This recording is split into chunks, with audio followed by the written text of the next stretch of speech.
Tonight we have Eddie Soloway speaking, and I think this will be probably the highlight for me of the year for our club. I took Eddie's workshop through the Santa Fe workshop in the spring, 6 sessions by Zoom on creative landscape. And my feeling is that it was probably the best workshop I have done in photography, if not in anything. It was just a great creative experience. It had homework, critiques, and his thought process was just wonderful. And I'm extremely excited that Eddie agreed to talk to us tonight. He's in the middle of his own really major workshop on a creative speaker series for Santa Fe. So I appreciate the time, Eddie, that you're taking to be with us. Eddie has given workshops and photo instructions through multiple institutions around the world. He's been a popular speaker for National Geographic. He was awarded the Excellence in Photography Teaching Award, and the Photo District News had voted him as the best American workshop teacher. He's had exhibits around the world, including in China. He's written a book, 1,000 Moons, and he's published videos on the natural eye and expressive landscape. Additionally, Eddie will mention at some point his See, Think, and Do photo cards, which we use as part of our creativity session. And I've gone back to them a number of times since the session, and they have been very helpful to me. And I'll ask him to say a few words about that tonight. And the way we're going to work this, rather than interrupt Eddie as he's speaking, you can put your questions in the chat box. I'll keep track of those. Eddie will give a break in the middle of his talk, and you can stretch and he'll answer some questions, and then we'll pick up with questions at the end. And with that, I'll have Eddie take over, and then you can share your screen when you're ready. Eddie, sounds good. Thank you again. Thanks, Vince. Hi, everyone. You're welcome to ask questions at the end, too. You don't have to put them in the chat. So, but Vince, I was looking at our early emails when you asked me to be a part of this. And this, remember, we didn't think this would last that long. You were saying, gosh, maybe we can do it way out in September, but you'll probably be back on the road by then. Yes, gosh, don't I wish. I usually travel 9-10 months a year, so I've been home longer than I have in probably 40 years right now. But there's good things that come with that too. So I have 2 sessions I wanted to do for you tonight, but I wanted to start with a story that it's an important story to me, and it goes back to my early days in photography when I was trying to make a living selling my photographic prints at outdoor art shows around the country. I started close to where I was living at the time in San Francisco, and then as I got more confidence, I went further. Well, I was at a show in southern Arizona, 3-day show. The promoter said about 100,000 people had come by to see sculptors and painters and jewelers and so forth. And I was doing miserably poor. I wasn't selling anything really. And there's nothing worse than that to get you kind of down the dumps and also a little curmudgeon-y with your answers. And the question I was getting constantly, the same question all your friends ask you, was, hey, what kind of camera do you use?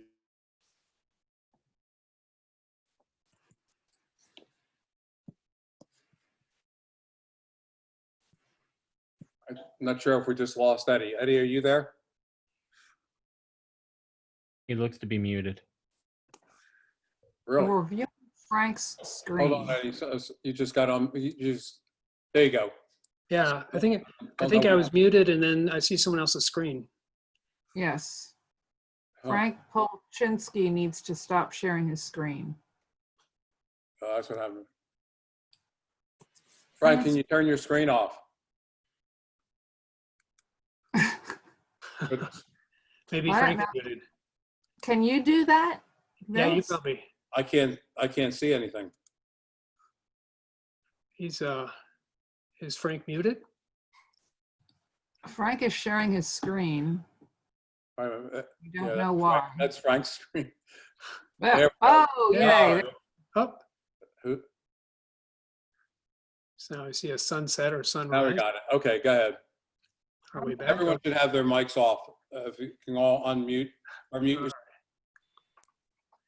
Well, so here I was at this art show, not doing well, and the question I was getting that was sort of pounding me into the ground was, because I wasn't selling, that's what I was there for, was what kind of camera to use. And the interesting thing is, over time, I answered that question differently. In my early days, I would look at the print and remember it was this camera, then they wanted to know the lens, they wanted to know the film, but I stopped answering that way because I felt that A plus B plus C was not what a photograph was about at all. I felt I was deceiving people, only give them that information. Well, then I started saying, well, these were made with 35 millimeter, medium format, large format cameras, which was true. Well, a man came into the booth one afternoon, Sunday afternoon, actually. And I, like I said, wasn't doing well. And he asked those questions. He said, what kind of camera do you use? And I said, they were made with several cameras and what kind of so on. Off he went. And that's when a wonderful story showed up. A man who was in the booth, in the corner of the booth, came up to me and said, I just heard the exchange between you and the other gentleman. Here's a story. He had evidently been to a small music college just recently, weeks before, and heard one of the world's best violinists perform. He said it was magnificent because it was acoustically perfect. It was a small venue. And he could think you could ask questions afterwards of this maestro. So he played, I guess it was wonderful. And a young student stood up and raised his hand and the violinist called on him. And the student said, wow, your violin makes incredible music. To which evidently the musician just held out the violin at arm's length and said, I don't hear a thing. I love that story because we obsess about the stuff. It's gotten much worse than it used to be. Before it was what kind of film to use. And now it's about software and everything else. And the heart of photography is not about that. And so this story really mattered to me. So what I want to do is share with you a presentation I call Memories, Moons, and Imagination. It's three things that matter to me: memories, moons, and imagination. And then I want to go in and show you after the break my first show. It's a show I had in a little cafe. It's almost like showing you my relatives I don't want you to know about, Uncle Bob drools and things of that sort. But I'm going to show you my first show from way back when is sort of a talking point for things I didn't understand. And we'll take it there. So I'm going to share my screen and launch this show here. And I put in a couple things that I wanted to start with.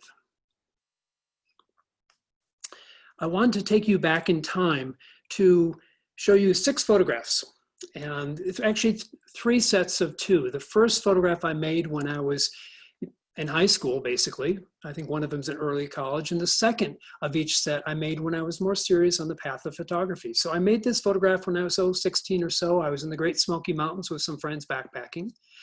And then flash forward to when I really wanted to become a photographer. I made this photograph of the same kind of flower. But it's the first photograph where I was thinking about the place. For a long time, all I did was photograph, species, things, objects.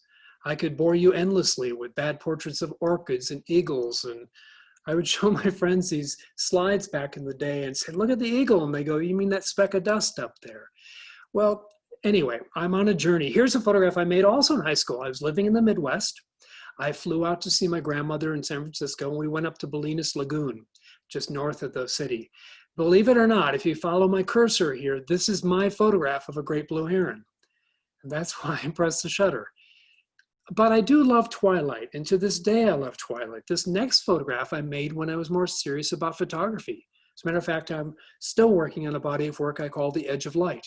It's that transition, that beautiful transition between daytime and nighttime at Ocean's Edge. So here's the third set. And this is going back also to high school, college days. I'm always getting wet when I photograph. I love getting wet. I can't help it. But obviously I have some compositional issues. I'm not understanding light. But I'm happy. I'm making a photograph back when I'm 16 or 17. Now flash forward to a few years ago, I'm happy being wet in a stream, and I'm making this photograph. Hopefully, the difference between the first and hopefully you see a difference between the first and the second, but it's not just technical. I mean, I understand my tools better. And in many ways, I'm a simpleton with tools, but I think differently. And that's really what I want to do right now, is just go down a journey of 3 ideas that maybe will explain a little bit of how I think. And then I said, like I said, we'll take a short break and then come back for some other things. So I have a bunch of ideas about memories. This I made with my iPhone. This is the alley behind the house I grew up in Evanston, Illinois. And I went back there several years ago and I made this quick photograph. But here's one of the things about memories. I had forgotten about a whole lot of things that happened in that alley till I went back to it. We were rascally kids. We didn't do anything really bad. We would always hang out back there. We would dare each other to run through the backyard with the quote, dangerous dog. I smoked my first and last cigarette in those shadows on the left. We did all kinds of things back there, but I'm interested now in my photography talking more about memories as I step into my next phase. I find that when you hang out with a relative or friend you haven't seen in a long time, or go back to a place that you haven't been to, all these visual ideas come forward. Now, here's another story, several stories about memories. Every autumn, and this one too, I'm actually going to take my first trip in 6.5 months to northern Maine in about a week. I go up to a lake in northern Maine surrounded by 80,000 acres of wilderness. And sometimes I do just this. I sit in an Adirondack chair and stare at the lake and empty the cup of all the other stuff and fill up the cup of this stuff. But I also get to work. I mean, I do a lot of my important work, whether it's reflections or whatever it may be that I'm thinking about at the time. But the story that I guess I want to tell right now that resonates with me was about one of the trips up. Like I said, I think it's about my 22nd year of going up. It's about 5 hours north of Portland, Maine.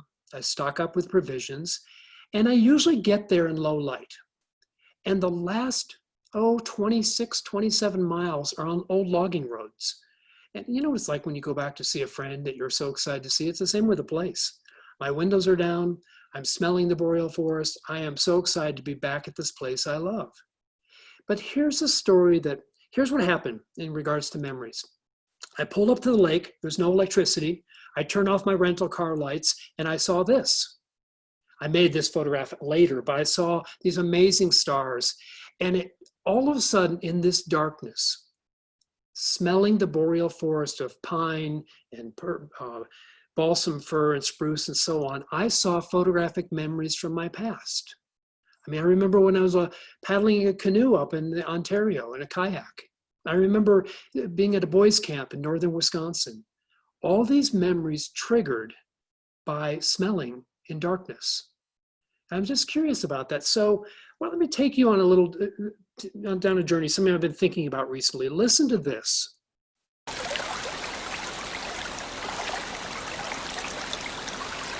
Without seeing what it is, I mean, it could be this, it could be that. I'm curious these days if we take away a sense what it does to let our imagination come up with our own interpretations. Now, here's another sound. It'll be a little louder. Prepare your ears here.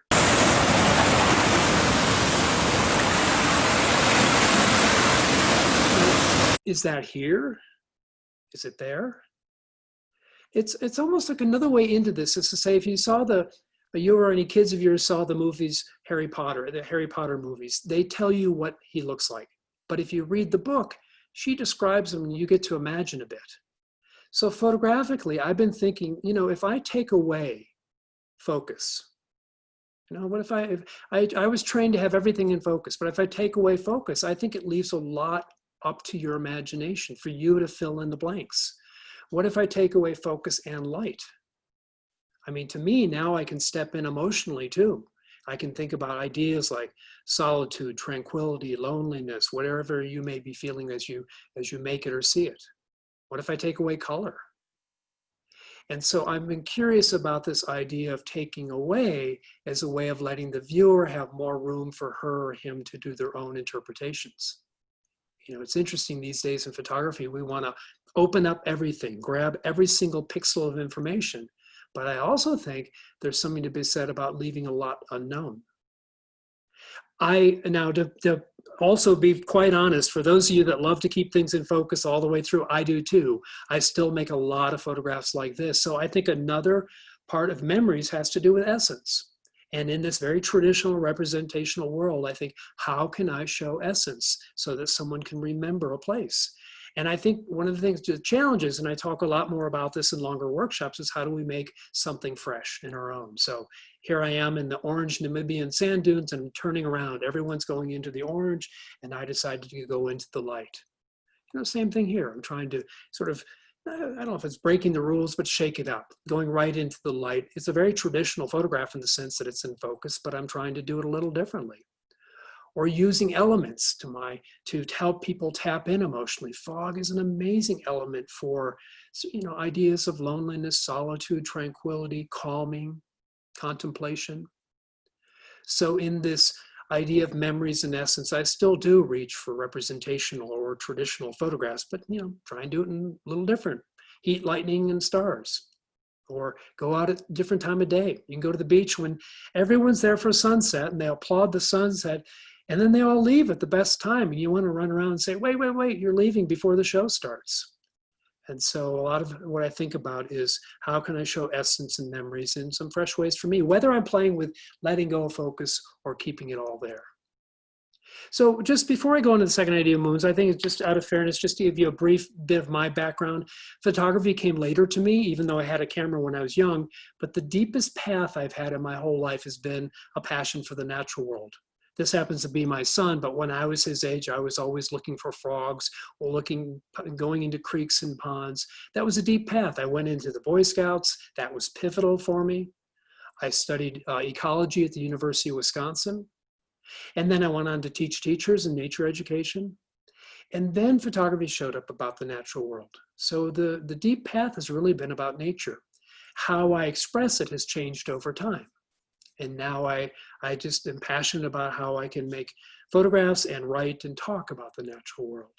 But that's been my path. Now, just a little bit more, I do photograph people, not a lot. And years ago, like this is an old photograph, if they came into my landscapes, then they were there. It doesn't seem like it right now, but I can be shy when I'm out in the world. And I would have to work up to making a photograph I thought was interesting, partly because I wasn't on assignment. I wasn't asking for permission. I didn't have access, things I think you should have. This was a group of men actually building a hotel down in Mexico. OSHA would have had a field day with this one, but I was pretending I was Cartier-Bresson with that decisive moment.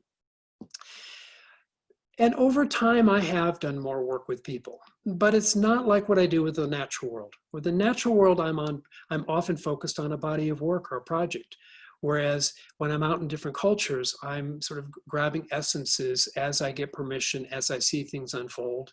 And what really helped me on that was this guy, my son, because he's the one, because I think it's important to have a connection. And I loved him. I don't know if I had permission at this age, but I had access. And working with him as a little boy got me moving into photographing people and going beyond this photograph. Here I am in Havana, and these guys were working into the front hood with this light. I saw this car there for 4 years being repaired. They were pounding out parts since we wouldn't let parts come in. And I finally got the nerve together to start photographing people. And I started with kids, because kids think we're boring. They see you and then they get back to what they're doing. And they could care less. And so it was a great way to practice because, you know, adults pretty much are boring to young people, it seems. And I would do what my friends that are documentary photographers and photojournalists do, look for moments, look for gestures. But it was all me playing, all me working in a different world, having fun with it. This is a cute story here. My first time to Havana, I was working with a friend of mine, also named Eddie, but he's Cuban. His name's Eduardo. And we met this young woman, and I said to him, Eduardo, is she being a little too friendly? He said, yeah, maybe so. So I asked if I could make her pictures. She said yes. And then I was down in the Malecón, that wonderful beach wall, with another photographer who happened to be a woman. And as I got close, this woman was there, and she was sitting on the wall with her friend. And then she saw my friend, who was a woman, and she frowned, as if she had wanted me or something. Eduardo says this happens a lot. And I brought prints back the next year. So I found out where if you look at this situation here, I brought prints back to her, but look, she's wearing the same shirt, but she's dyed her hair. And she was really not that thrilled to see me the second time around. So anyway, so I do photograph people a little bit and have fun with it. And so let me go into the second idea, moons. And you'll get what I mean in just a moment with moons. It's really for me about experience. And the story made me think about, because I was just talking to my mom the other day. Mom's 85. And it was making me think that on my grandmother's 80th birthday, now this happens to be Lake Superior, and this is Big Sur right here. But on my grandmother's 80th birthday, we all gathered in the East Bay of San Francisco. And I drove from the city across, and the full moon rose. And this was such a wonderful gift, I thought, for my grandmother on her 80th birthday. And then this thought came in that was really pivotal. I said, I wonder how many moons my grandmother's seen in her lifetime. And I did some quick math, right? 80 times about 12 a year, 960. And that's when I came up with this idea that if we're lucky, we'll see about 1,000 moons in a life. It becomes a framework. And that's a book I put together called 1,000 Moons. It's about experience and adventure in the natural world. But for me, it makes it seem like every moon's precious. You know, every moon's important. And as you know, we can count to 1,000 fairly quickly. You can't waste that many of them. But what I really mean by moons is experience, being in the thing itself. And I'm probably preaching to the choir, but sometimes people get so consumed by the software and the stuff, they forget that they'll learn more by paying attention to how beautiful rainbow water swirls off their paddle. Or they'll learn more by lying under a tree and watching the way the branches move in the wind and getting ideas that might be new and fresh interpretations. I used to spend, just because I was listening to the elders in photography, I used to spend time doing this, following this phrase everyone called was chasing light. You know, chasing the light. And I found that whenever I chase light, I would always show up out of breath and miss the photograph. So in my mind, I just shifted a bit. And I thought about being pulled by light. And so I wake up at the lake's edge, and it's a foggy day, and I get pulled into scenes. I get pulled in as the light the sun comes up, maybe it's dancing in the reeds, and the sun comes up and it's even brighter. So I go look for bounce light, and I want light to bounce off of autumn foliage, and I'm going to receive it on the shady side of a stream. But the whole thing I'm saying is it's more of being pulled rather than running and chasing. And just a different sensibility. So this idea of moons or experience, a couple other ideas too. You know, the little people on the planet are phenomenal in how they see something fresh every single moment. And I've joked, and maybe I said this in our class, Vince, that, you know, if you ever get stuck in your photography, put down the manual and go borrow a 4-year-old. You know, you'll want to return this little person at the end of the day, for sure. But they are incredible, the way they can follow an ant and study a flower. Well, this idea of first-time moments gets lost on us. And I'm real lucky. I get to go places like this. My life until March, before March, I was going all kinds of places, seeing things that I'd never seen before. So I'm like a kid, right? I'm seeing things that are fresh. It takes 10 minutes once a baby zebra is born for it to stand up and find milk. It has to. There's hyenas and lions, but it's astounding. And so the things that we get to see, and I'm sure you guys get to see, become first-time moments for us, like you know, when you're a child.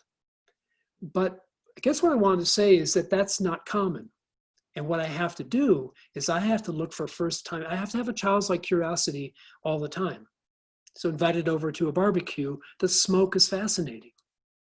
You know, you might be easy. It's like when you drive from one stoplight to the next and you didn't know what happened in that block, because we're in our heads so much. It's you know, seeing sparks fly above a blacksmith, or if you haven't played in a sprinkler in a long time, go borrow one of those 4-year-olds and get wet. It is so much fun, and it's great photographically too. But my point is that these photographs here are in everyday places. A college campus between 2 buildings in January. Everyone's heads were down and walking on sidewalks, and no one saw something that was beautiful. So it can't all be when lions and cheetahs and zebras are around. It has to be, for me, just outside the door. And that has been a blessing about these last 6 months. So here's the last idea. And I know I'm moving along fast because I told Vince I wanted to try and do 2 sessions today, if that's okay, not just one and leave you guys. But imagination is a real strong drive for me. And I'll go back to the little people. And there's a delightful book, if you can get your hands on it, it's out of print, I'm pretty sure now, called A Sense of Wonder by Rachel Carson. Now, she wrote the book Silent Spring that brought our attention to DDT and other pesticides traveling through the food chain. But in A Sense of Wonder, and it's when she hung out with her nephew on the coast of Maine. she said something that resonated with me. She said if she had influence over the good fairy, she would give every child in the world a sense of wonder so indestructible it would last throughout life. And think about that, a sense of wonder so indestructible it would last throughout life. I mean, that's what we need to sprinkle on all of us. Another couple imagination-driven stories, childlike stories. The woman named Gwen Frostick was a block printer. She lived in Michigan. She's passed on since, she's passed on now. But Gwen told a story I heard once. She said that a little boy was going to, in the summer, was asked to come into the school. He was going from kindergarten to first grade. And the school district wanted to test him to see what first grade class he should be placed in. Well, evidently there were a bunch of questions, and one of the questions was, what do you get when snow melts? And I guess the little boy, according to Gwen, said springtime. And Gwen said, but the examiner couldn't take that. The examiner said, I'm going to ask you this one more time and think very seriously about it. What do you get when snow melts? And I'm told the little boy furrowed his brow and thought very deeply, and then he said, I'm going to stick with springtime, which I think is so cute. And so I'd like to see where this little person is right now.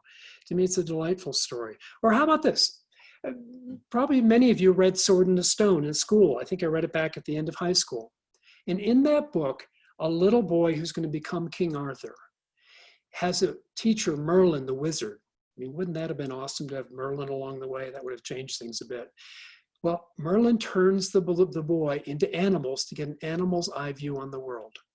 He turns him into an ant, I think another time a hawk, and if I recall, a fish. Well, when I saw this mushroom, I had choices. I could take my old training and close the aperture down all the way and make it fit inside a Field Guide to Mushrooms book. But then I thought, no, I want to make a photograph that resonates more like a leprechaun would come by and sit down underneath it. And so it's different for me to push my lens into vegetation to get a soft, filtry effect, to open my aperture and create a lot of softness. But it's ideas like Sword in the Stone that lead me to that. And one more. I had a dear friend named Jane. She was like an adopted grandmother, and she lived in western Wisconsin. This was taken in the Pacific Northwest. And Jane would sit out on her porch in her farmhouse in Wisconsin and finish the day with a bourbon old-fashioned. And she had an east-facing porch. Now, she would say that at the market the next day, all the neighbors would get together and talk about the weather and oftentimes how beautiful the sunset was, because they all had west-facing porches. And she would lecture me. She'd say, Eddie, everyone's looking out at the sunset, but don't forget to turn around and look at the back of the stage. The back glow can be amazing. Well, this is true in this photograph. I was making this photograph, enjoying the abstract patterns and lines. When I thought about Jane, I turned around and there were already orange logs being lit by the end of daylight. And this turning around and looking at the back of the stage has been a wonderful, in many ways, childlike thought. And I'm sure you've been there when you're so hunkered down looking at one thing and all of a sudden you go, oh my gosh, it's amazing around me right now. Well, I'll go back to that. I didn't think the video would work. I put this in to say, it's about seeing, it's about being curious, and then photographs come out of that. And finished photographs show up by just looking and studying and seeing what might happen here. Studying this water right here can lead to finished photographs like that. Well, memories, moons, imagination are really like foundational points for me. And out of that, I work on projects and bodies of work. And just to quickly go through a few, about 20 years ago, I was working on this project I called Forest Abstracts, where I was moving the camera gently in all different forests to try and capture, to reduce it down to light, color, and shape. And you think about Georgia O'Keeffe and her paintings, which are not chock full of detail. Isn't that kind of fun in photography? You can do both. Ansel Adams was all about detail, and it's in essence too. Whereas O'Keeffe was less about detail, but all about essence also.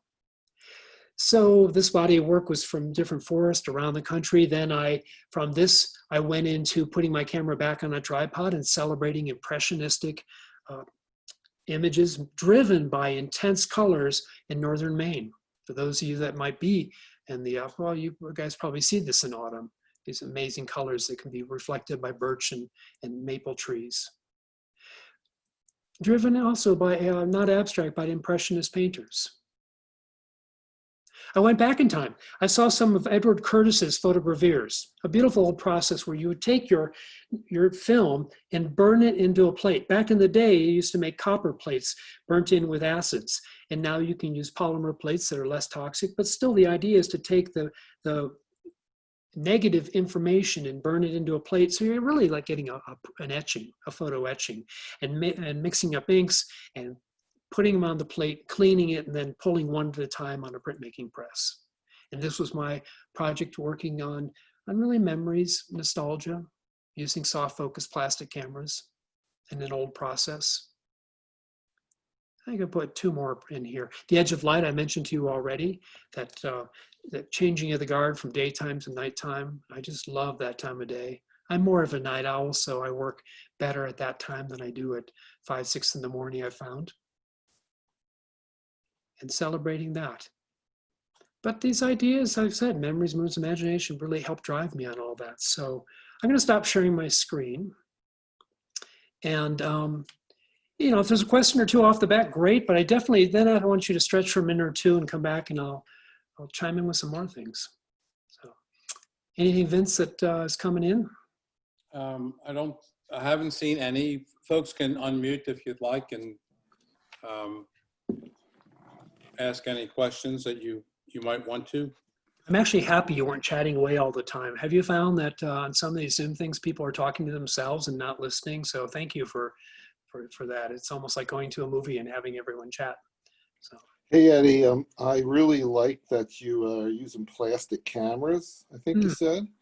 That's awesome. Body of work, yes. I like that. So what other, may I say, atypical tools do you use? Well, heading up to Maine in a week, I just ordered more 120 film. I want to bring my old medium format camera. It's the one that made that mushroom photograph. I just love the softness that lens can achieve. So I'm going to be bringing that up. And I also shoot with I've shot Nikon most of my life. So I have, more serious Nikon digital cameras, but in the other world, I've been bringing a medium format film camera with me. And probably the camera we all have with us all the time is this one. That'll be with me. Are you scanning your negatives? Yes. Okay. And you plastic camera, was it a Holga camera? No, but it could have been, or a Diana. I love this. I bought it for $12.95 about 20 years ago. And it was called, get this name, it was called Debonair. It's, I mean, isn't that cool to have a camera named Debonair? Someday it's just going to break because it's all plastic. But, yeah. Well, what if you guys think, how about this? Take 2-3 minutes and just stretch. Why don't we come back at 11 after and just stretch a little bit? You can turn your audio or video off if you want, and we'll just meet back here. I think it's good to wiggle up, move around a little bit, and we'll start up again. Oh, I got a quick question if I can ask. Are you there? I was just about to go switch shows. Okay. But, why don't you take a stretch, Jay, and come on back and ask the question? Sure, I'll do that. I will start with you. Okay. Cool.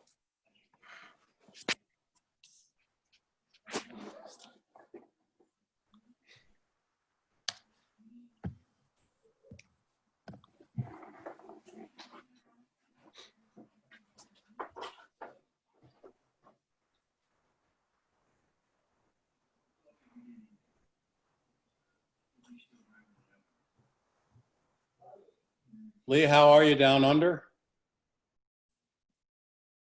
You're muted right now. I can't hear you, Lee. You're muted.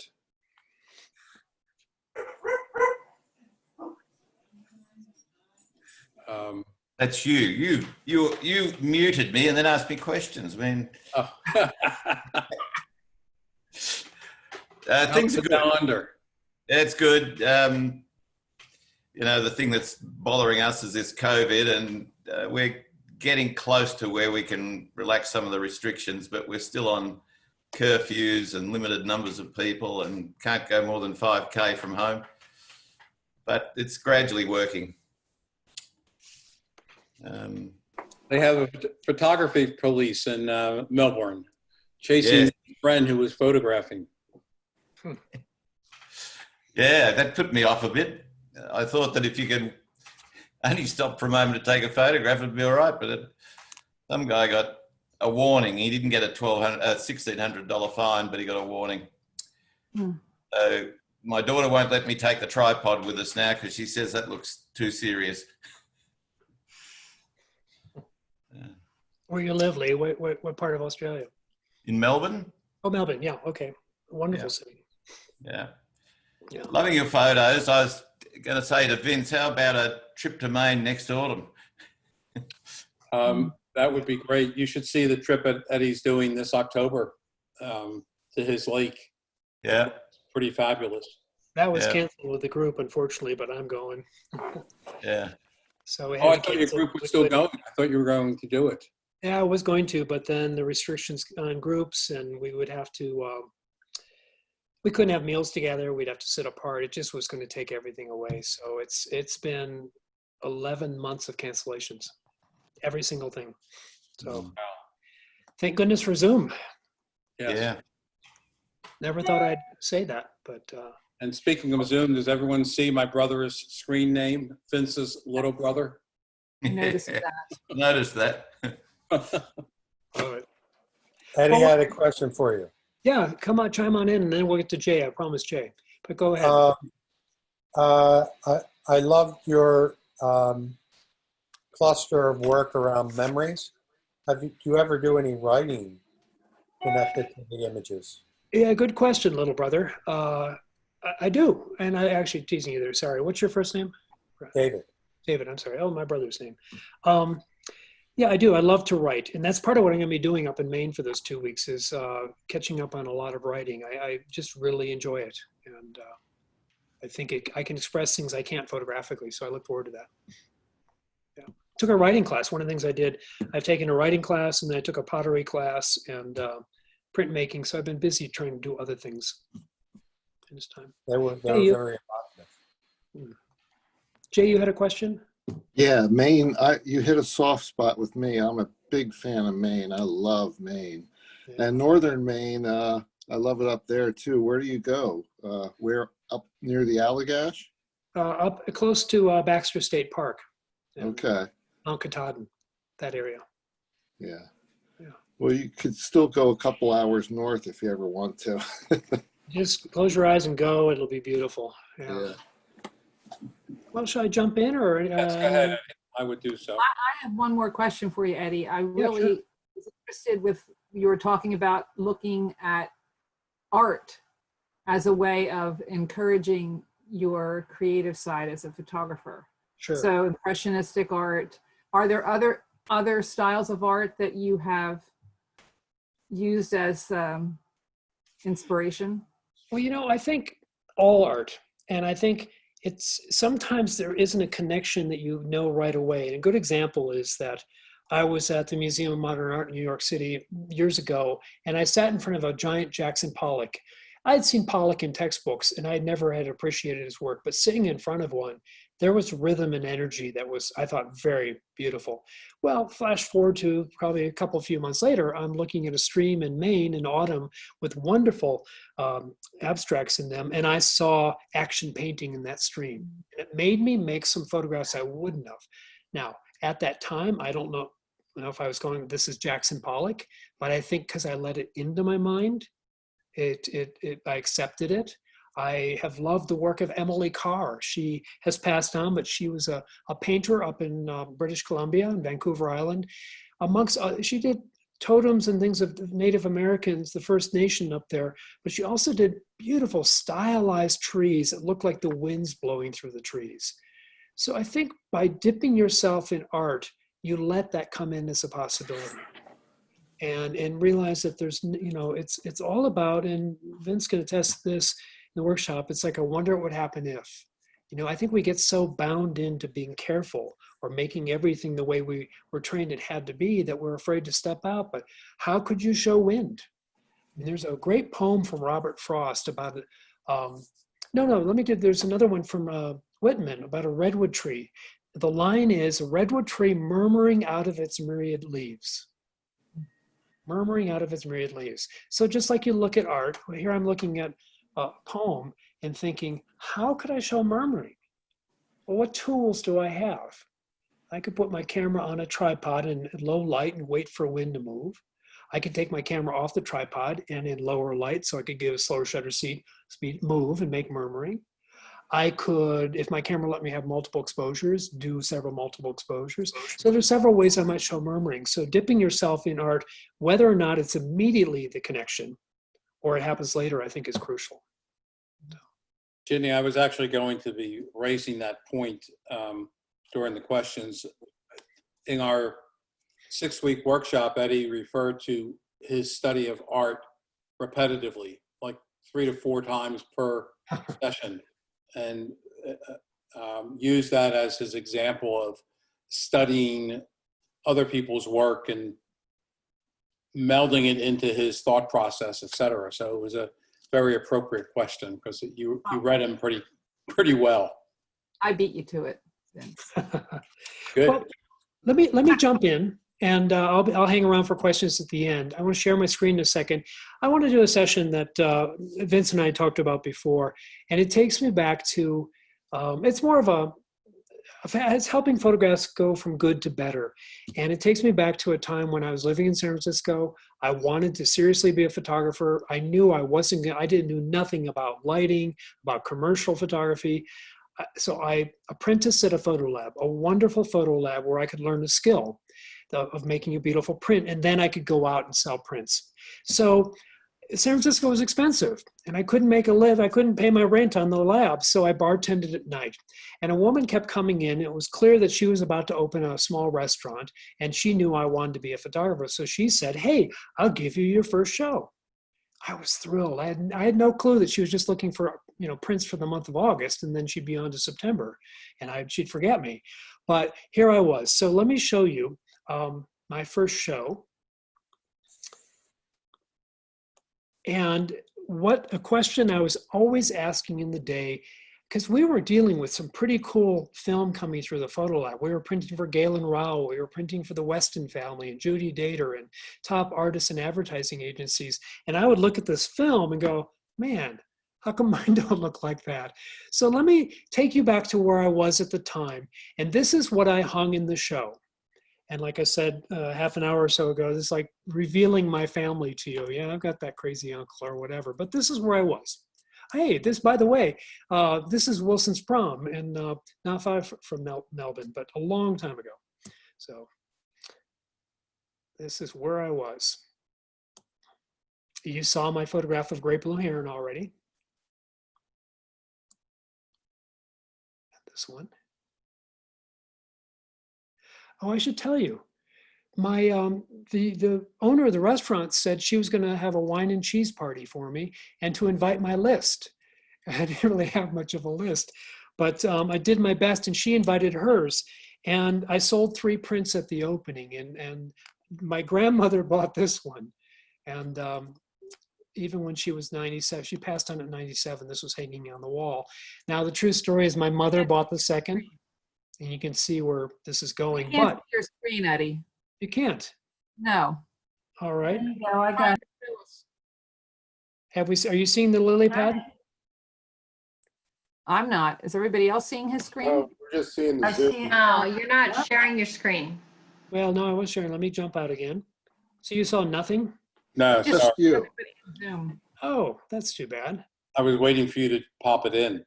I know better than to do that. My apologies. All right. Well, most of it I was just talking to you about, but let me just jump into wherever I was. Oh, no, not that show. This one. Is it sharing now? It No. was, and now it's not. Oh, I see what happened. I'm sorry. I'm skipping a step. Oh, screen sharing has stopped. Let's share again. Seeing a There we bunch of go. thumbnails? Yeah, your Yes. images are up now. All right. Sorry about that.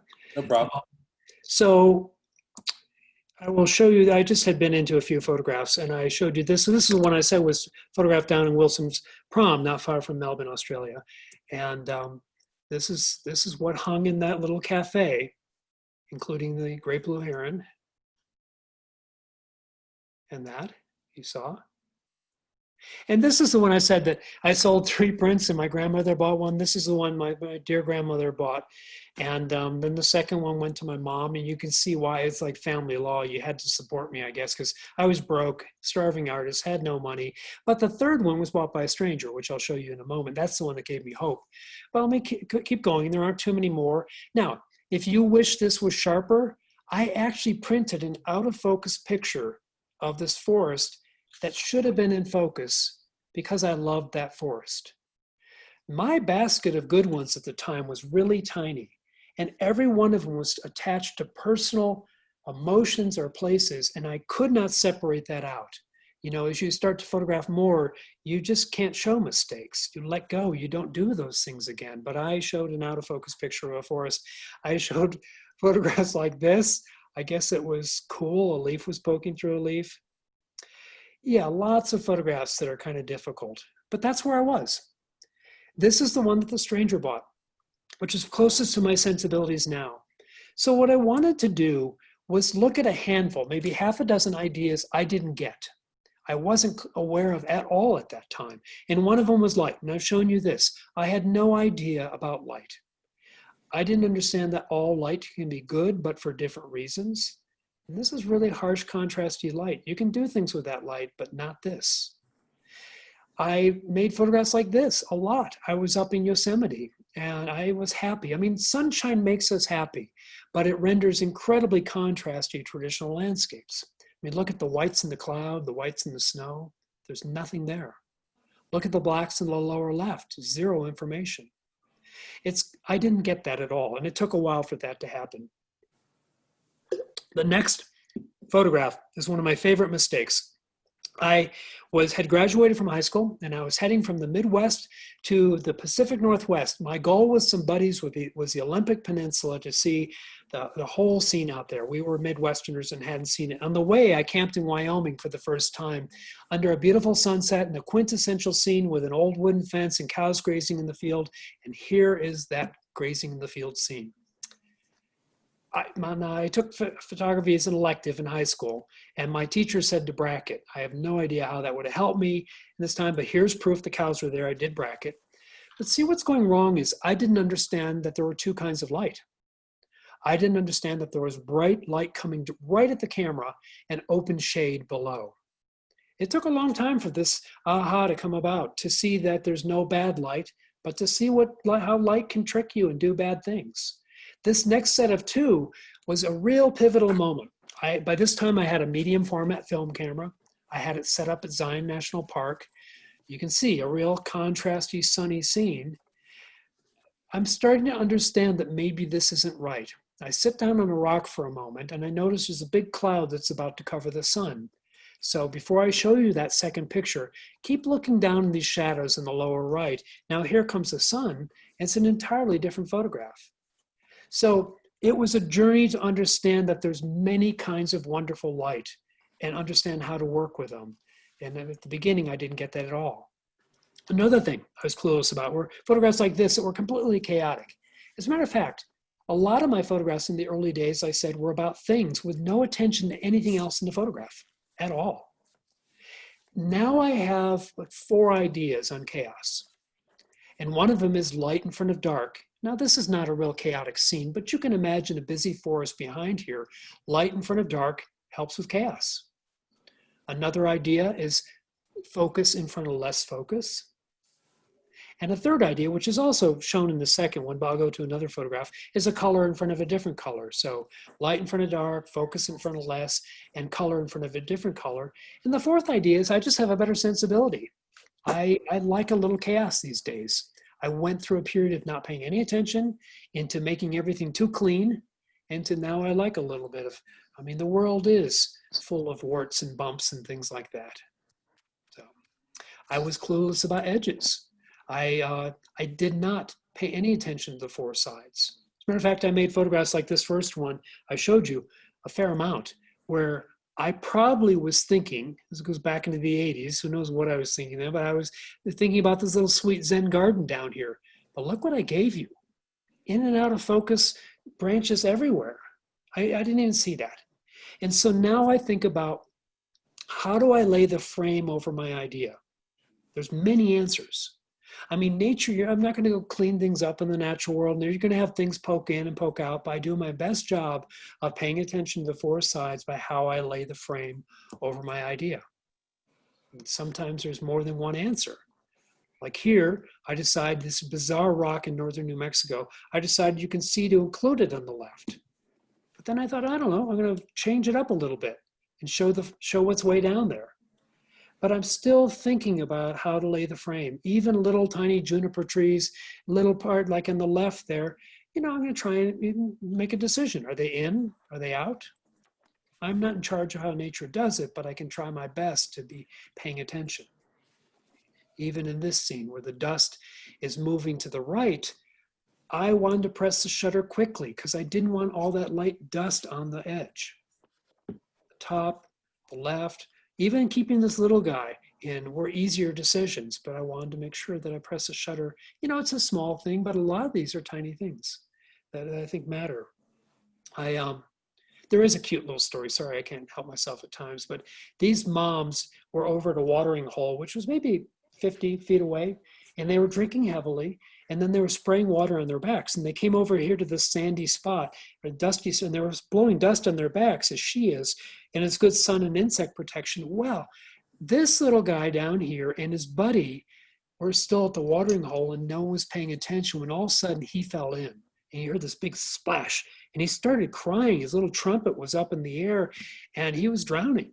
And I've never seen anything like this. About 4 moms ran over, pushed their trunks together, and pulled him out. It was one of those goosebump moments that is just like, oh my God, thank goodness. But what happened afterwards was so hilarious because it's universal mom. It's the reason we're all alive today. She lit into him. You could tell it in elephant language. She was saying, if you ever do that again, and then because of association, he got it from his mom. Anyway, that is why we're here, because moms do these things. So other things I didn't understand were my backgrounds. My backgrounds, I didn't even pay attention to them. So here are 3 ideas I think about with backgrounds that I want to talk about. One is, I haven't seen Vince in a long time. He's on the street. I make a picture of him and there's a telephone pole coming out of his head. Well, it's moving your feet, changing the relationship of front to back. If you move yourself up and down in this photograph, you can put the iris where you want it to be. I could have put it up inside this darker area and I think it wouldn't have been the same. So move your feet a little bit. Even here, rock yourself left and right and you get to decide, where do I want to put that moon? There's a haiku that I learned a long time ago that I always think about with this. It says, experimenting, I hung the moon on various branches of the pine. Isn't that pretty? Experimenting, I hung the moon on various branches of the pine. It's like we're in charge. It's not where we first land our feet. A second idea about backgrounds is that sometimes you can move yourself to put a foreground and background together to tell a story. I'm on a veranda in a Japanese garden looking at this beautiful Japanese maple tree. Further down to the right, I notice a Japanese lantern, another icon. So I go down there to change my position and relationship so I can get foreground and background in the same photograph. That can happen more often than I think. We were invited into this man's house in Havana. His wife had passed away, and I was looking at her portrait that you see right there when he stepped into the reflection of the mirror, and I just scooted over a little and made the picture of foreground and background. Third idea about backgrounds, and this is a good photograph to go back to. The third idea is controlling the aperture, your aperture, to control the look of the background. Like I said, I was trained to have everything in sharp front to back, but I like this aesthetic a lot. And so on this photograph here, there are 2 things going on. One is vegetation is touching my lens, which creates this soft filtery effect you're seeing. But the other is I'm going on a journey from open aperture to close. On this camera, pressing my preview button. And as I do that, I see focus grow through the dimensions. When I like what I see, I stop.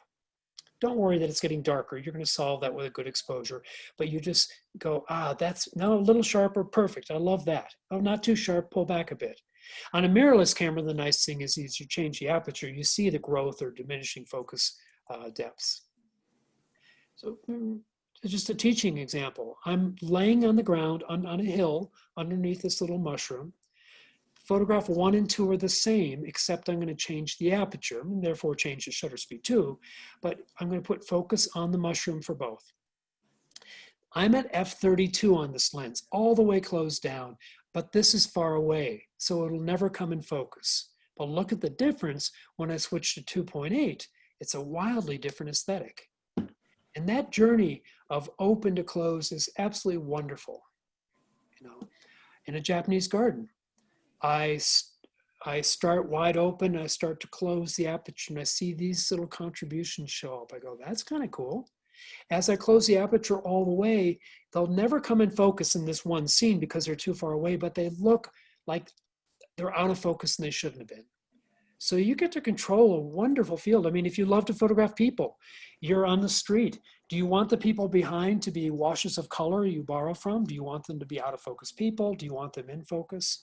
And of course, it has a lot to do with the lens you're using and the distance between the subjects, but it's a wonderful control with backgrounds to create beautiful aesthetics by controlling the aperture. Well, a few more categories here, ideas, and then I'll just take a break to see what's on your mind. Separation. I often would photograph something, not noticing that something else was bumping into it. This photograph, while it's not a wow photograph, it's a wow for what it taught me. I was in the Great Sand Dunes. The light's fine. It's not magical light to me as I look at it now, but it was profound in terms of what it taught me. You can see what I was trying to do, trying to get the eye to move up along those sand ridges and around. But I was down on my knees, and when I was down on my knees, this gray was poking into here. I rose up a little bit, and this green showed up. I went, oh, that's cool. It's like from that moment on, I started doing little tiny movements to see if I might free something up.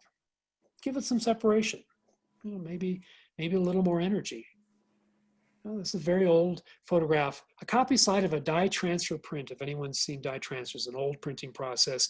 But for the sake of what we're saying with separation, I purposely rose up a little bit to get separation between these reeds and the lily pads and between this log and the reflection. The moon was rising and the alpenglow was hitting the cliff.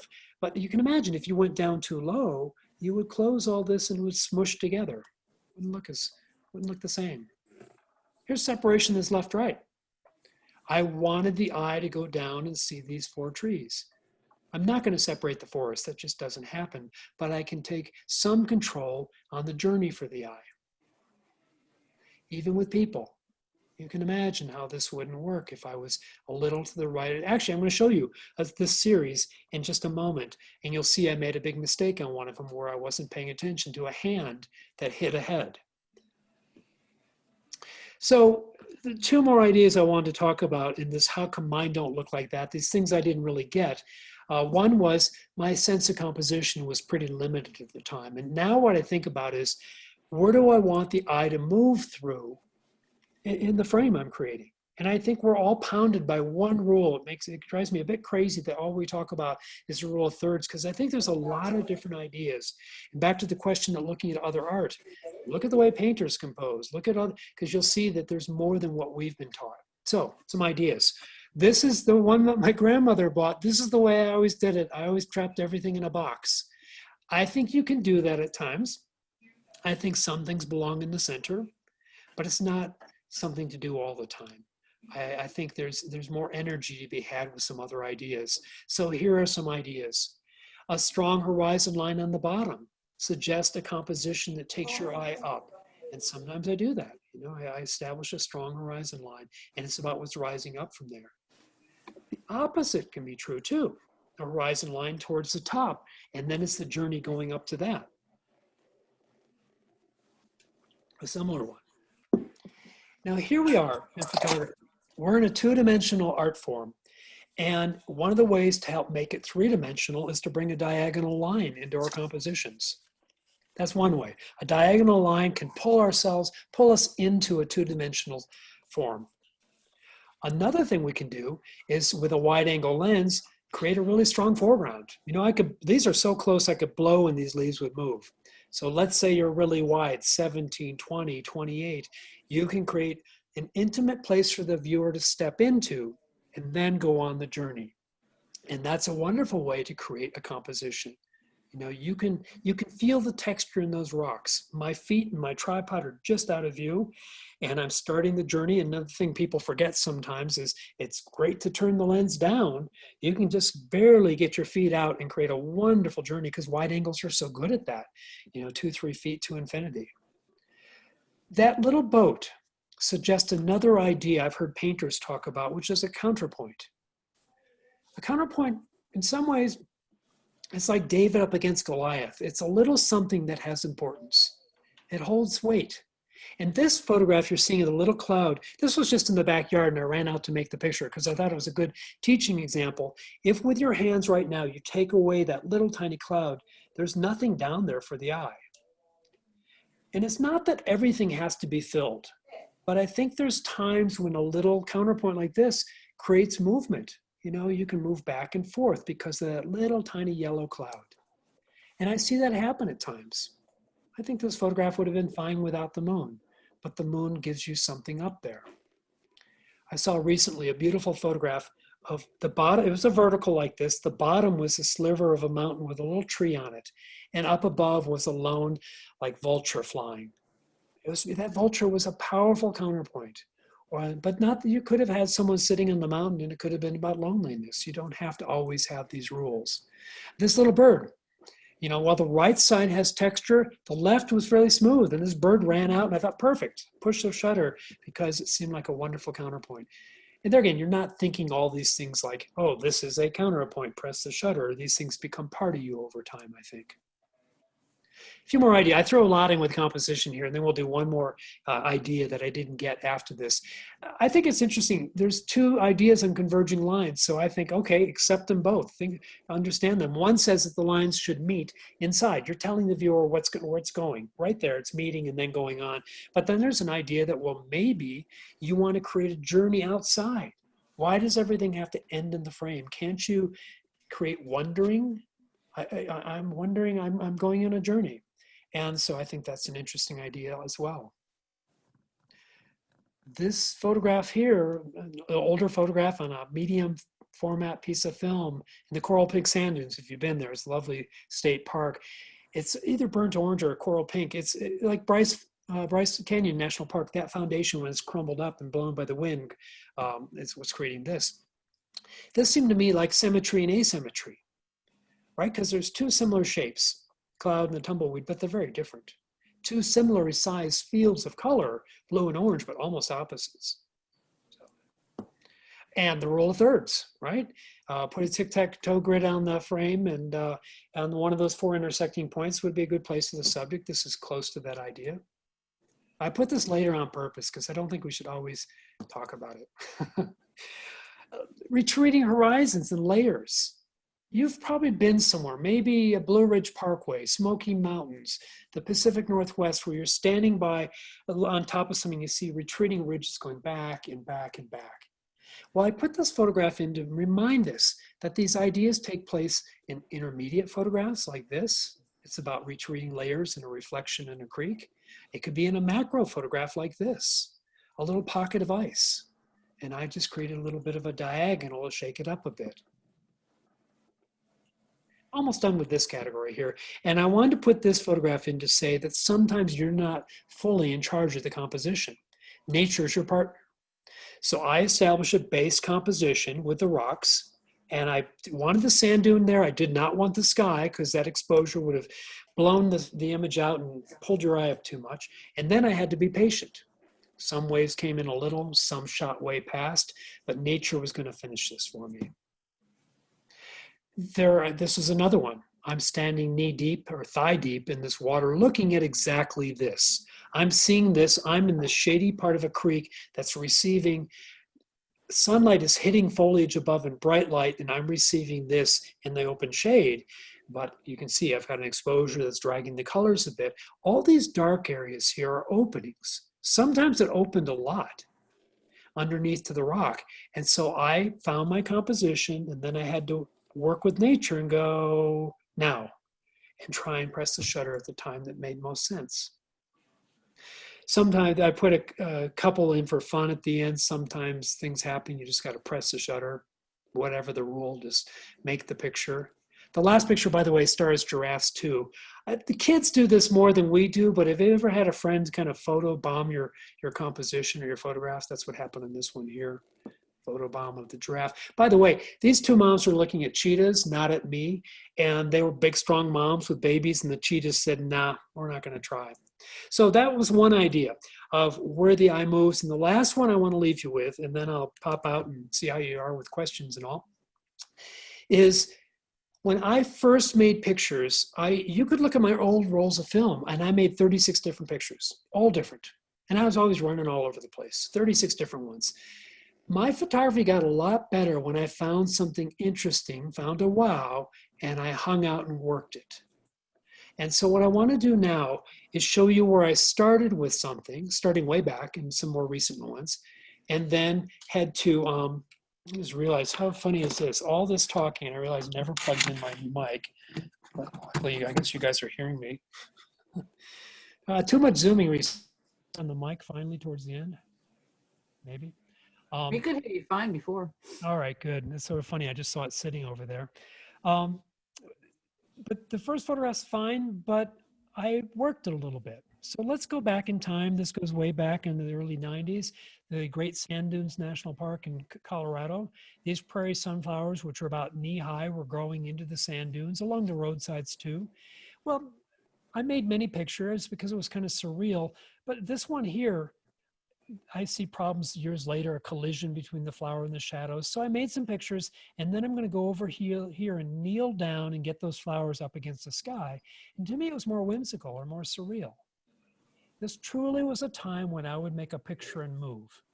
Another example, this is on the Mediterranean. There's a chain link fence keeping us tourists from falling into the sea. This was a huge agave plant. Most of it's to the right. And I was taken by the color. Blues, aquas, teals, cyans, greens, beautiful, beautiful colors. But look what I did. Wrong. I metered for the sea light, and the plant with all the color goes dark. This was film, but I was starting to be better at what I was doing. And I said, I think I did this wrong.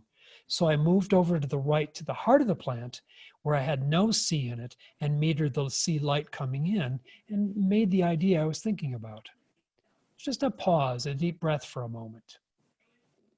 Pfeiffer Beach in Big Sur, California has 2 sea caves. This goes way back also.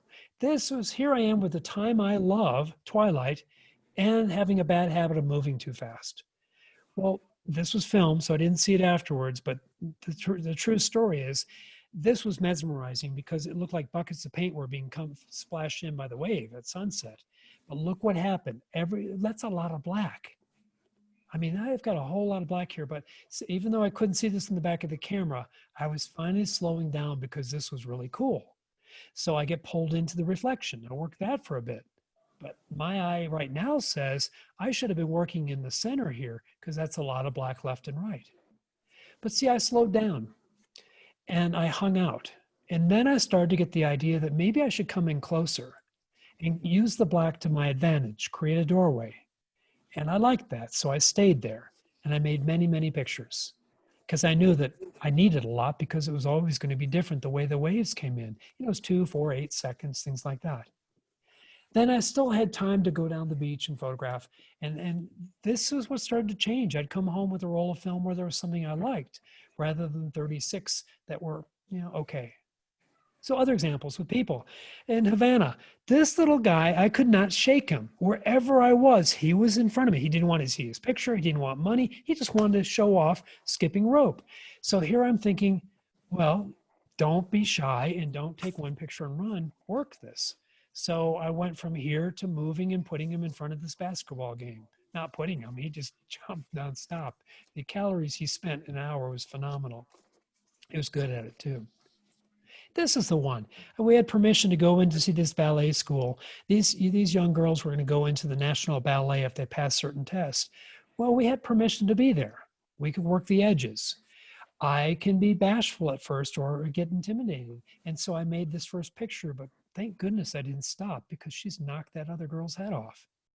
So then I go on and then I take a deep breath and I think about different photographs. very similar but different, making sure I'm separating, playing with focus, and trying my best to build layers. Well, back to the natural world, I think I have 3 more examples in here. One is when I'm not sure, maybe 4 actually, when I'm not sure, like in this case, I'm lying in a forest on a really windy day, and these little harebells are rocking. And do I have it or not? I'm not sure. And you know, I've got to make many. So when I'm not sure if I got it, I'll work it for sure. You can see I'm photographing through grasses to create natural filters. So maybe something's poking in the way of one I missed. So I keep photographing. I keep making pictures to try and help guarantee I've come home with something. This series took place, let me get a drink of water here. I spilled it at the same time all over me. This one took place over 2 days. And it doesn't lead to a wow, but it's kind of a fun story. I was in a flooded forest in Maine. It was a cloudy day. I'm wet, so I'm happy. And I'm experimenting. I'm practicing. You know, we should spend most of our time thinking that we're practicing our craft. You don't make home runs every day. So I'm practicing. I try different shutter speeds. So look at the difference between this one and that one, slightly slower shutter speed. I'm going to now photograph through a fern to create a little bit of a filter. I'm having fun. Nothing is saying, wow, but I'm practicing what I do. The next day I wake up and the sun's out. And I go, hey, I can go back in that flooded forest and maybe there'll be autumn colors reflecting from above down below. And that's what happened. If I find something that I really like, by the way, where there's water moving or wind moving, I will hang out and work it because it's not entirely in my control. What if I misguess the shutter speed? What if I'm not sure? So you can see here, I have a slower shutter speed. Let's pretend it's 1/4 of a second. The colors are starting to blend together. Look at the next one that's faster. Maybe it's 1/15 of a second. The colors are separated out. Whenever there's something that's a little out of my control, I will commit photographs to it. And a great example is this series that surprised me. I was teaching in the Outer Banks of North Carolina, and the group had finished and went back to a house to cook dinner. I love water and I live in the high desert, so I said, I'm just going to hang out for a little bit. I was leaning on my tripod, doing nothing but paying attention to water when these birds, shorebirds, landed all around me. And I had so much fun photographing them as they would go down to feed and run back, and go down to feed and run back. My aesthetic, I love the fact a bird has 8 legs. I think that's fun. It shows their energy. It shows that they're running. Sometimes a bird would have become 3 birds. I learned a lot in this time by quickly paying attention that a brown bird over brown doesn't show off as well as a brown bird over white. And I'm just, you know, I'm experimenting. I'm staying there probably longer than I should have because dinner was being served, but I'm going from part of a second into many seconds. It's getting dark, but I'm just having fun and I know I can't make one picture. I ended up liking some of them. They were fun. All right, so here's the last series, three photographs, and then we'll pop into daylight. I'm standing on the edge of a creek in Maine on a cold but beautiful October day. And I'm looking at exactly what you're seeing. This is what my camera on a tripod is seeing. So I make this picture. One of the reasons I like tripods is because I can study what I've done. And I'm looking at this, I'm going, you know, I don't think I've got this yet. That tree, the birch tree on the left, is it in or is it out? And what about that rock on the right here? I don't know. Well, there's a lot of blue down here. I'm not feeling settled. So I'm going to make a second picture that's reflection only and commit this tree to the composition. And I'll make a third picture where it looks like I took this rock that's stuck to the ground and moved it over here. So here's the second one, reflection only with the birch tree in a bit more. And the third one I ended up liking was this one here. The true story is that I didn't bring water boots with me or anything like that. I just had my hiking boots. It's a cold day and I'm standing on the shore making that first picture going, you know what you got to do, right? And I'm going, yeah, you got to get my shoes off and get in that water. It's like, well, do you want the picture or not? Yeah, I'd like the picture, so get in the water. And then I can change the relationships of that rock to the reflection itself. So these ideas have just helped me. They've come from a day when I was looking at beautiful film come through a photo lab when I was wondering, how come mine don't look like that? I was on a path that was exciting for me, but I wasn't finishing things. I wasn't understanding light. I wasn't understanding chaos, edges, background, separation, composition, and the idea that I was moving too fast and that I need to really work something carefully. So let me just jump out and see where everyone's at. I'm happy if there's any questions, if you want me to answer them. I hope that's, if anything, fun, maybe a little helpful to, I mean, you're probably in all different places in your photography, I'm sure. Eddie, I I have a think question. it was Yeah. just totally amazing. I think you covered it for all levels of our group. Your thought process, the progression of your craft, I thought was really great as you gave us more repetitive examples of how your thought process and your vision changed. It was Oh, thanks. really wonderful. Great journey. Oh, yeah, it's been fun, but I'll be, reinforce something I said, Vince, too, is that, you don't just go out and do it great. I mean, everything we admire in the world, whether it's a poet or an athlete or a doctor or whatever, they practice, practice, practice, practice, and practice thoughtfully. And I would come back for years making the same mistakes. And when I learned to look at my mistakes, and back in the day, they were physical slides, instead of tossing them out and being upset, I would go, what did I do wrong? I'm not going to do that again. And I'm going to be regular. I'm going to go tomorrow and do it again. It helped. I really love that idea. I thought of that when, we were needing to not go around and go places as much and just try to see things around here. And I remember how many paintings of water lilies Monet did, Yeah. because the water lilies were what was right there. And it's Right. okay to keep doing the same thing and looking at it in different light and at different times of the day and from different angles. I Yeah. think so. It's great exercise. And this is a good time for that. You're right. So, When I took Eddie's program for 6 weeks and we were all in lockdown, I'm looking on my computer. He gave us assignments to do, and it's almost embarrassing, Eddie. I'm looking at Lightroom. I have listed under your workshop. Don't drop over 3,415, 3,400 images. Now, obviously, I was experimenting a lot, and you, but and 90% of those were from 10 minutes around my house. right. Because It that's was true. an incredible discipline that you gave as an assignment to do this particular thing right where you are and do it over and over and over and learn that technique, the focus, out of focus, color on top of color, those various tenets that you talked about, and work it until you thought you understood how to do it. And I got some of my best images in that during those 6 weeks from right around here. It was an unexpectedly important time. We were frustrated, but we couldn't go far, but I think that helped us. Yeah. I have a question. Yeah. On the last photo that you had, how did you get the colors that you did? Was that the reflections from the leaves? Exactly. So that was from being at Maine, when you're in autumn and everything is screaming, you've got red and orange maple leaves and yellow birch trees and white pine trees that are green needled and blue sky. So on a really, if I want to do that work, the best light is light that's horrible for big landscapes, bright, harsh light hitting that foliage, but then I've got to find a shady spot for it to reflect in. So if I walk over a bridge and there's a stream in autumn and on one side is sunshine and the other side is shade, and I want to do that work, I'll go on the shady side and I'll just poke around looking for and receiving reflections. If I want to photograph red, there's a red birch maple leaf tree, I'll go down because what's above will reflect below. So yeah, the fun thing about those is they have no color added at all. I'm pretty pure, even though I goof around a lot with motion and focus, I don't change colors. And so nature is just, at that time of year, is a riot of color.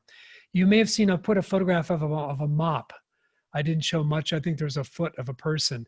And that mop photograph is the same thing for people who like to photograph in cities. Bright, harsh light is hitting a colonial Mexican colors in San Miguel de Allende. And in the shade, these women were mopping.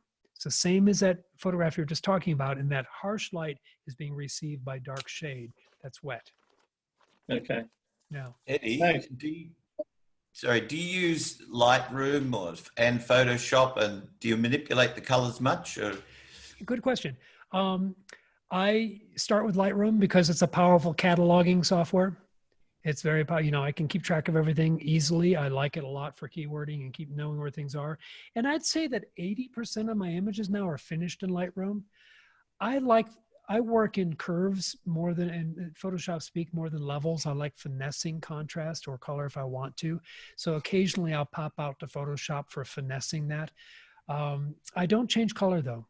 And I these days, I don't touch saturation. The way it comes in, if I touch saturation, people already think the colors aren't real, but when I touch saturation, they think, oh, and it doesn't look good to me. So the key to what I try and do is come home with a good histogram. I want a good digital negative. I've learned that if I mess it up in the field, I just don't try at home. And so for me, it's the discipline of a good capture, and then I can go places with it. But you'd be, you'd look at the raw file or the film and go, oh, that's that photograph. Yeah, that's it. I mean, what I'm doing, of course, is raw files in the way you set your camera. I personally don't add any contrast or any saturation. So a raw file looks weak. It's always the kid next to you with an iPhone has better looking JPEGs than your raw files. That's on purpose because the raw file's waiting for you, just like film did, to finish the aesthetics. All film, if you remember the days when we shot Velvia and SW and all, they all had color and color temperature and saturation and contrast biases in the film. A raw file has nothing assigned to it yet. But within that world, I try not to step over. Can you comment, Eddie, about the use of composites and like bringing the moon into that one image that you said the moon was up in the right-hand corner? So oh, yeah. What were you, in reference to fine art photography, where people might bring that moon in or replace the sky? Do you have a thought? I don't do that myself. I have no judgment unless you're misclaiming, misstating something. I mean, people got in trouble years ago by putting too many cheetah cubs into a photograph because biologists were concerned it was misrepresenting the truth about cheetah moms having fertility problems, things like that. But I think art is your expression. And I know we can get very tight about it in photography to say, no, you can't do that. Well, I don't composite, but think if something's exciting and well done, I love seeing art. I do have part of me, and I will admit this old-fashioned part of me. A friend and I had this conversation. You've probably seen Cartier-Bresson's famous photograph of a man leaping over a puddle. And it's one of his classic photographs. He caught a man jumping in air over a puddle. And so my friend, who always loves to rattle cages, said, well, if I had done that in Photoshop, it'd still be valid, right? And on one big level, I go, yeah. But then there's a part of the old-fashioned part of me that knows how hard it is to press the shutter at the right moment. So I think I just give a nod to that photographer for how hard it was. I don't judge when there's many people compositing. I think what happens too often in that world where software is affordable and everyone plays is we have a lot of people doing things that to my sensibilities step over the line aesthetically. I mean, we have a new aesthetic vocabulary on Instagram. It's like, how can you outdo the other person with contrast and color and saturation? A lot of people go very unbelievable, but I'm rambling now, Vince. But no, I think, do what you want, but if you're in a venue that doesn't accept that, you've got to be honest about it. Or if you're, if that's required. Eddie, could you comment on those cards of yours, the set of cards, please? Thank you. I planted a marketing person in the audience here to help me. Mm-hmm. This is great. You know what I realized is I actually put a few slides in right after that last one for you guys. So let me share my screen. It'll show you the cards, which are also right here. Here's a box of them. I have that right set up. Oop, where's the? You can see them. There we go. See, think, do. There's 144 cards in the categories of see, think, and do. Let me share my screen. I'll just show it to you. As I said earlier, they're absolutely wonderful. Sitting down on the couch and just leafing through 30 of them at one time and going back to them later. So this is, let me hit that. this is, didn't do it right. There we go. This was just a photograph we used to promote them. So yeah, there's 144. There's a photograph on one side and then an idea on the other. And they're broken into, you know, seeing ideas or help us see the natural world, and think was thoughtful ideas about composition, exposure, things of that sort. Do was about 20 cards at the end that were more about the journey, more philosophical. I made a very complicated coupon code for you guys today called Berks. And if you're interested in the cards, what I did was I took 10% off and included free shipping. Normally they're 50, but I threw the shipping in because I've got to compete with Amazon Prime and 10% off. So my name, Eddie Soloway, will lead you to the second website. Either one links to the other. A Natural Eye is where I keep my teaching information. I can come back to this in a moment, but I just wanted to say one other thing that started today and is building great momentum, which was I was supposed to have an alumni gathering in Santa Fe at the end of the month. 60 people were going to fly out. And Vince, just to clarify, I was in Santa Fe, but not connected with the Santa Fe workshops. It was just my thing. And we had to cancel it. We had to move it online. Now there are about 120 people, and it's trying to bring community online, and it's amazing. I have 21 speakers. These are just some of them. These are some of the top photographers that I've met in my life. They rock the world of the art world, documentary world, the geographic world, traveler world, and so forth. There's a writer in here, Natalie Goldberg, who is famous for her book, Writing Down the Bones, a wonderful designer, Tim Bruce. There's a man coming in from Steve Bymel on that second to last line who is talking about Japanese aesthetics. Freeman Patterson on the first line there is probably Canada's hero to nature photography. He led the way for so many alternative ways of making photographs. Jay Maisel, who's almost 90 now, rocked the commercial world with his photographs back when Ernst Haas and Pete Turner were out photographing. So it's an amazing list of people that have really, quite a group. So I'll go back to this for a second. So we're starting it. Program, Eddie, is that through A Natural Eye or? Yeah, go on to A Natural Eye, or you can go on to Eddie Soloway. It links to it. And the very top of it is all about Taproot. And it's me doing it. And it's monstrous. It's become, tonight, that's all I'm going to be doing. And the heart of it starts on Thursday. I'm doing pre-workshops now, 5 of them with different instructors. But if you go on to, you won't see those if you go on to A Natural Eye. Those were for alumni. Vince has seen those. And yeah, you can do the full package, or I'm doing part of a package to here up to 10. So anyway, it's there if you're curious. So let me jump out. I don't think I'll ever be able to do it quite like this again. How can you call 20 amazing people and say, are you free? And they all go, yeah, I'm stuck at home. So it's kind of good. The program looks great. I plan to sign up for it. Yeah. Well, anything else you're thinking of? I appreciate your time. Eddie, I got a quick question, if you have a moment. Sure.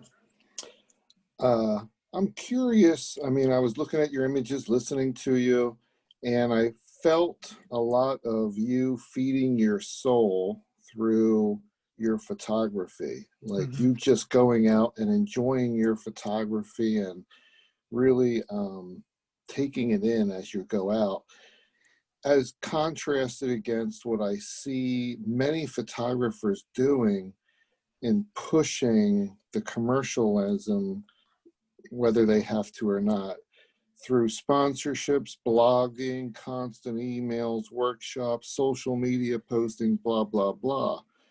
I'm thinking to myself, how in the world do you have time to go out and photograph? Yeah. So I'm wondering, like, how do you balance that? Or do you just lean towards just doing your art for yourself?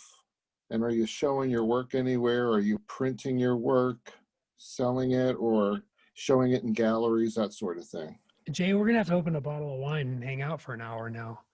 It's all good stuff. It's I've always chosen perhaps a stubborn and more difficult path. A friend of mine gave me early advice. He said, don't be sponsored. Pay for your own stuff. You won't be beholden to anyone. And I mostly agree with that. There's times when I've been jealous of certain things. I mean, if you pay attention to some big festivals going on and photo events, if you look carefully, every speaker is sponsored by someone. That means you won't be invited to speak if you don't have a sponsor. There's some realities like that. If you align yourself with a company and you want to teach at a workshop that has the other company's printer or camera, you won't be invited. So I've tried to maneuver those waters without. What it means is, you know, you have to work your butt off. And, but I don't mind working. I like to work. If I were to change jobs, right now, what I'd like to do is photograph full time. And not run the business all so much, but I don't know, I'm rambling a little bit there. These times have been extraordinarily tough for everyone I know that's self-employed, as well as, I mean, the whole world, healthcare workers and everyone, but so I shouldn't complain, but it's required us to reinvent ourselves. I love to teach, so I pretty quickly went on to Zoom, and that saved me. And this Taproot may save me for the next, who expected us to go through this long? Where else you're asking? I do my own printing. Unless I have a really monstrously large print, then I send the file out. But I love to print. So I'm not doing anything with galleries right now. I tend to sell more through workshops when we're doing them. Okay. I can answer what you asked. Yeah, that's pretty. Talk about the projects, a couple of your projects that you seem to do in series. I think you were working at one point on like 7 different projects. Is that right? Well, I have different photographic bodies of work going on. So like The Edge of Light, go figure, I live in the high desert, Rocky Mountains, and I photograph, that project's about water. But I have work in Japanese gardens called Shijo. It's a screen-like work that I'm working on. But in the last several years, I put most of my eggs in these ideas I've been passionate about with teaching. So the cards finished. That was a monstrous project. I went out with my friend Bob Sasha, and he's an Emmy award-winning videographer. And we went to northern Maine for 2 weeks and photographed me in the field teaching. That, by the way, is on Vimeo. Well, you can see it all in that natural eye. It's a series of 35 short videos of me teaching in the expressive landscape. So Vince, I put a lot in the last 5-6 years into finishing ideas I've had with teaching. And now I want to go on a journey of expressing myself again, like I always have, more time for that while balancing a livelihood, because I still have to keep working. Thank you. Yeah. I have another question. I do, sorry to interrupt you real quickly, just to say something Jay said. I entirely do this to fill my soul, entirely. And so the next couple of weeks in Maine are going to recharge the soul in a big way, because it's a tough world right now. The way I pay attention to the world, I think we're all messed up. We're fighting each other. We're not paying attention to things like science. We're taking apart natural resources and national parks that I photograph. So it does destroy your soul. So this, if you think, it can destroy you. And so what I'm doing, I have to balance that time and fill my soul. And nature does it. So Ginny, sorry. I work with three high school students, girls who are learning photography, independent photography, and I sort of am kind of a guide for them. What would you say would be some important insights or directions to give somebody at that stage? Well, there's such a balance in photography. We often start by teaching the technical stuff, but you do need that at some point. But I found it's most beneficial when I can photograph what I know, what my experience. But at that age, to fill your well of experience is so powerful too. I wonder if they can be focused on, what do you love? What do you know best? What can you use photography to express something that you really care about? And then as they need to learn more, maybe the technical skills come in. It's like when you have, what's an example? You have a bad bicycle, but you get by until you want to become a bike racer, and then you get a better bicycle. Maybe there's a way to bring technical things in to help them achieve their vision, but yeah. Let's think more about that. Yeah. What was the lab in San Francisco you worked in? Was it New Lab? No, New Lab is where I dropped off my film. So New Lab was a rocking place. You'd bring your E6 slide film in 2 hours, it was late. And every top photographer, it was a river of talent. You just had to go, oh my God, there's that person. It was called, they're gone now. It's called Frog Prints, turning a frog into a prince. And it sounded like photographic prints. There were about 7 people. It was like the Star Wars bar scene. Everyone was odd looking and funky, but they were experts at printing. It was an incredible lab for learning in the trenches. And we, is it gone? yeah, it's gone. Yeah, New Lab is gone too. Yeah, I know. New Lab was better put together than our lab was run by a passionate owner that didn't understand business. So, and we got an afternoon off towards the end of when I was working there to go over to an auditorium about 5 blocks away to hear Graham Nash, who's a huge supporter of photography. He went over to present computer prints, and he was showing the first digital prints made from iris printers and others. And it was so controversial. And here are all these labs printing in the darkroom were in the audience. And he had a stage full of all these computer prints. And it was the very beginning. And of course, those faded quickly. And look where we are now. Our prints are going to outlast us. Do you do any darkroom work now? No, but I probably said this when I last saw you, Vince, was that I have a bunch of expired black and white, high grain, high speed film. And I shoot film, maybe 5% now, but I went online and there's some recipes for processing film with coffee and citric acid and stuff like, and non-toxic things. So I brought all that stuff in, and then I got so busy on Zoom. So I found that I had in the garage one of those old spools to load the film up on. So this is embarrassing to say, yes, I want to, but I haven't done it yet. Can I send you some slide film I have in the freezer? Yeah, I have a plastic bag filled with film. Yeah. I just learned of a camera store. I'm looking it up in Oregon. That is a film store, Blue Moon or something. Let's see. Huh. Blue Moon Vintage Film Camera Store in Portland, Oregon. Wow. They do, I learned of that today. They do film processing, film selling, and all kinds of old cameras. Nice. It's fun. Well, I should probably run. I have to teach one workshop and coordinate 3 tomorrow. So it's a whole day on Zoom. And Okay. It's been really fun meeting you guys briefly from far away. But I mean, if I can leave you one thing is just, we're surrounded by all the things you're told you have to know, a tsunami of technical things, but don't forget to sit for a moment and go, what do I want to do? And it's really important to do what you care about. And don't worry what someone else says, it's for you. And one last thing I'll say is do something with your photographs. I think if we're not careful, our images will die in hard drives. And I know I told this to Vince before, but a really simple thing is to make a postcard. Seriously, you can go to stores like Costco and I think Walmart and others make postcards. But if you have a little printer, put through some thick photo paper, cut it up into 4x6, gang them up. And there's a place you can go to called the post office. They sell stamps. And I know I'm dating myself, but you can put one in the corner and say, hey, Vince, just thinking about you. So get your images out there, do slideshows, share them, because it's really a shame to keep them in the dark. So Thank you. Thanks so much, Eddie. Thank you. Take care. The chat room's filled with a whole bunch of great comments. So the audience enjoyed it, and thank you so much. Thanks, Vince, Yeah, for having thank me. you. And, see you guys down the road somewhere, maybe.